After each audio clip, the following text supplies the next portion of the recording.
Добрый день, с вами Давид. Сегодня мы поговорим об одной из эпох жизни кыргызской литературы 19-20 веков, пройти мимо которой было бы непростительно. Это акынская поэзия. Акынская поэзия с глубины веков развивалась тесно взаимодействуя с фольклором. В то же время акынское творчество– индивидуальное явление, его яркость и неповторимость зависят от таланта и мастерства одаренного поэта. Акыны являлись художниками поэтического слова, объединяющие в своих репертуарах почти все словесные жанры устно-народного творчества. Слово «акын» имеет древние корни и трактуется по-разному. В уйгурской, татарской, ирано-персидской лексике она означает «учитель», «мудрец». Кроме того, по-кыргызски «ак», «белые истины», «агын-агым», «поток течения», «акын», «поэт». Акыны– это певцы-импровизаторы, исполняющие собственные оригинальные сочинения и произведения устного поэтического творчества под аккомпанемент трехструнного камуза, а в некоторых случаях и кылкыяка. Они запустили в памяти важные исторические события, отражали общественные взгляды и давали оценку переменам в обществе. Также они обладали широким кругозором, наблюдательностью, остроумием и красноречием. Также они были талантливыми музыкантами-мелодистами, своеобразными артистами, постоянно выступавшими перед широкой аудиторией на различных торжествах, поминках, тоях и других мероприятиях. Многие творцы остались безымянными, а их произведения стали достоянием народа. Несмотря на это, устная поэтическая традиция сохранила имена легендарных акыномыслителей, такие как в средневековье Кетбука, Тагдогулырчы и Асан Кайгы. В 15-18 веках акыномыслители главное внимание уделяли на создание и совершенствование эпико-героических произведений для самосохранения и поднятия патриотического духа народа. Примерно с 18 века акыны составили сословие профессиональных певцов, постоянно разъезжающих по просторам Центральной Азии и соплеменников, чтобы распространять новости и идеологию существующего строя. Их везде принимали радушно и с почетом, а после выступления щедро одаривали. Знаменитые акыны имели свои школы и учеников, которые, постоянно сопровождая их, оттачивали свое мастерство выступления перед народом. Нередко они использовали творчески переработанные произведения своих учителей и лучшие образцы народного фольклора. Степень зрелости акынов являлась в песнесостязаниях, известных среди кочевников под названием айтыш. Айтыш проводился при скоплении народа, сборищах или мероприятиях. Местом айтыша служит юрта или открытое пространство. В состязании участвуют два человека, и победа в нем приносила акыну признание и почет. Айтыш завершался, когда один из акынов не находил достойного ответа. Состязание могло длиться от 20-40 минут до нескольких часов. Публика горячо поддерживает концерт и выносит вердикт в пользу одного из выступающих. На развитие акынской поэзии в XIX веке, как и на весь фольклор, оказали влияние акыны-письменники, которые перелагали устно-народное творчество в письменное произведение. При этом они, опираясь на книжную литературу, обогащали и совершенствовали акынскую поэзию новым содержанием или выразительностью. Их произведения распространялись письменно и устно авторами или их последователями. В рукописном фонде Национальной академии наук Кыргызской республики хранятся поэтические сочинения сотни акынов. Изучая эти материалы, ученые-литературоведы смогли создать портреты акынов. Представители акынской поэзии делятся на две группы– акыны-письменники и акыны-импровизаторы. В первой группе относятся Молдо Нияз, Нурмолдо, Молдо Кылыч, Тоголок Молдо, Белек Салтаноев, Токтаралы Токамбаев, Алдаш Молдо, Исаак Шайбеков и другие. Они положили начало своеобразной письменной литературе на основе арабской графики. В советский период акыны-мыслители были искусственно разделены на демократов и реакционеров. Молдокулыш и его последователи были отнесены последним, под названием акыны-заманисты, так как выступали за защиту вековых традиционных устоев. Их творчество долгое время оценивалось негативно и поэтому не подвергалось глубокому и всестороннему изучению.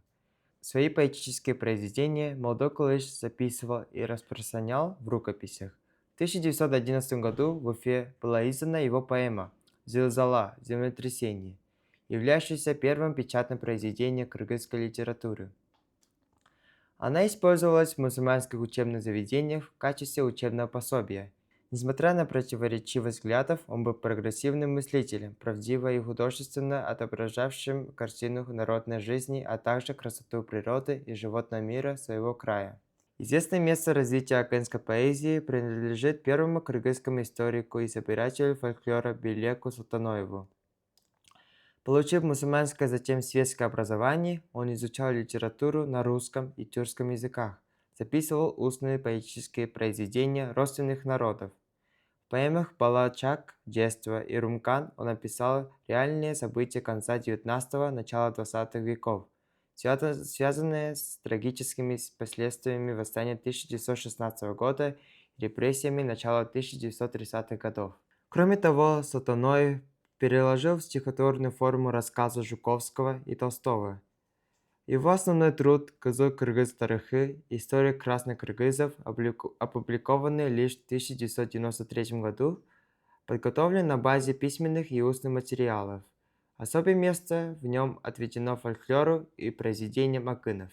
Акыны-письменники Алдаш Молдо, Исаак Шайбеков и другие, освоив арабскую графику, стремились углублять свои знания в новометодных школах, где наряду с религиозными предметами преподавались светские дисциплины, такие как история, география, математика и литература.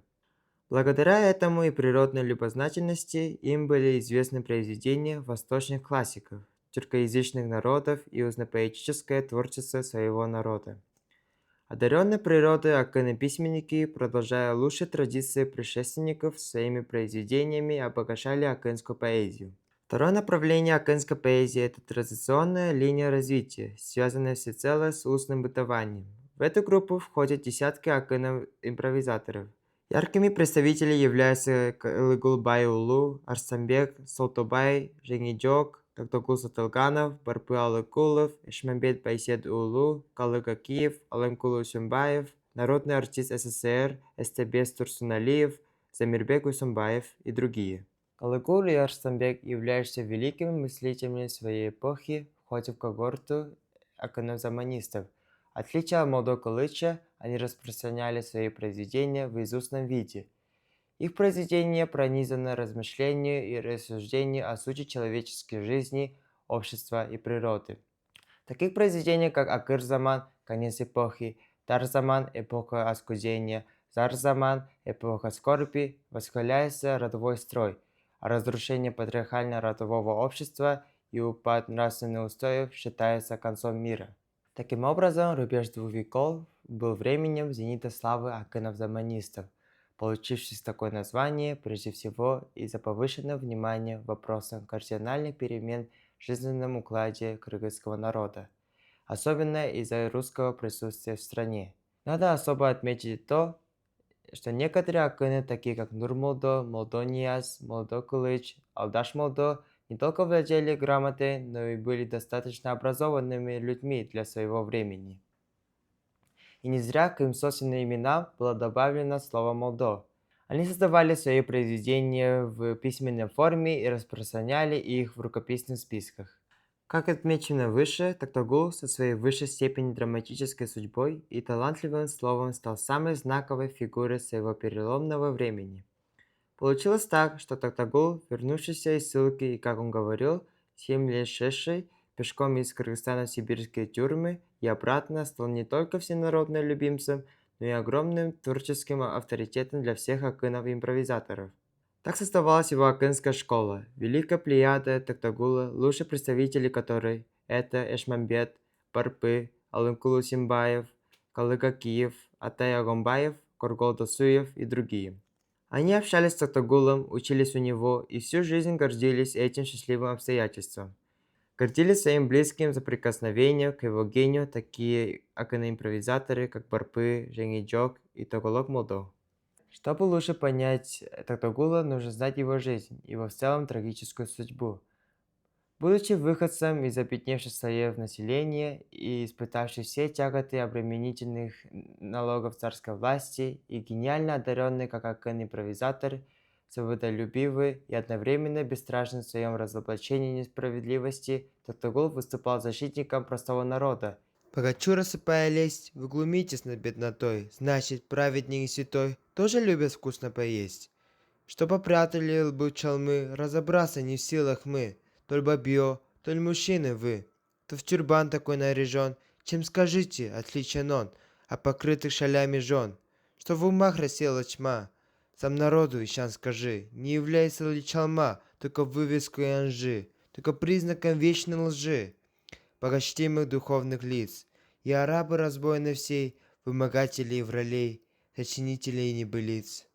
Так состязание Токтугула с Арзаматом, который был с позором побежден и стал печально известен из-за своих попыток унизить первого как представителя бедноты и возвысить себя как певца местной знати, с Эшмамбетом и с другими известными импровизаторами своего времени не сходились с людей. Но после Бешкамана, Пять кабанов и Шанкалпа, сразу перекочевавший из уст уста, местная знать только и хотела избавиться от него. Керимбай, нет пощады от вашего рода беднякам. Нет пощады ни старикам, ни детям. Вы, 5 баев, 5 братьев, как 5 кабанов, грабите, беспощадно разоряете беспомощных. Если мои слова тебе не нравятся, можешь разорить мой аил. Но это меня не остановит, и я все равно скажу правду. Вы, 5 братьев, как 5 кабанов.